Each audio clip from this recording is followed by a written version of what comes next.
ఇది Monday morning బయలుదేరినటువంటి bus. అవును sir. అక్కడ పెళ్ళిళ్ళు ఉన్నాయి, రకరకాల పనుల మీద ఊరు వెళ్ళిన వాళ్ళు సోమవారం తిరిగి హైదరాబాద్ వచ్చి వాళ్ళ జీవితాల్లోకి వాళ్ళు రావడం కోసం అక్కడ నుంచి బయలుదేరారు. అవును సార్. ఆ రష్ ఉంటుంది, ఆ హెవీ రష్ ఉంటుంది.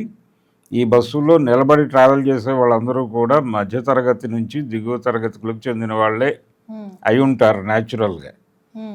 అంతకంటే పై సెక్షన్స్ అయితే వాళ్ళు హ్యాపీగా కార్లు వేసుకుని తిరుగుతారు కదా. అవును సార్. వీళ్ళు బస్సులు తక్కువ ఉండటం చేత చాలామంది ఈ బస్సు ఎక్కేసి ఏదో పద్ధతిలో వచ్చేయాలని అనుకున్నారు. అలా హెవీగా ఉంది, నిలబడి కూడా ఉన్నారు చాలామంది. ఇంతమంది పెడుతున్నటువంటి బస్సుని ఈ టిప్పర్ గుద్దింది.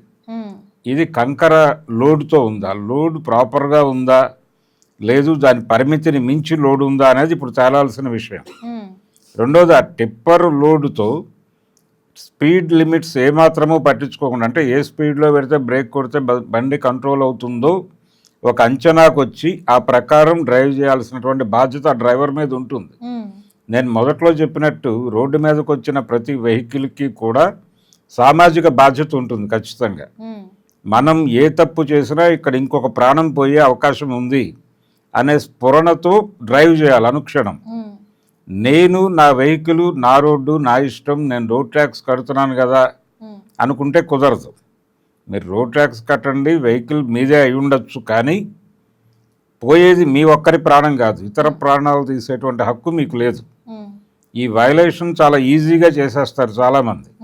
ఆ పద్ధతిలోనే ఈ టిప్పర్ డ్రైవర్ కూడా బాధ్యతారాహిత్యంగా వచ్చి దాన్ని కొద్ది అది ఇలా ఒరిగిపోయింది, దానిలోకి టిప్పర్ లోడ్ అంతా ఒరిగింది. అంటే కంకర ఆల్రెడీ ఒక మనిషి మీద ఇంకొక మనిషి పడి ఉంటాడు అక్కడ. బస్సు ఇలా ఒరిగినప్పుడు వాళ్ళ మీద అదనంగా ఈ కంకర దిగింది. ఈ కంకర లోడు, ఈ మనుషుల లోడు కలిసి ఆ కింద ఉన్నటువంటి మనుషులందరూ చచ్చిపోయారు దాదాపు.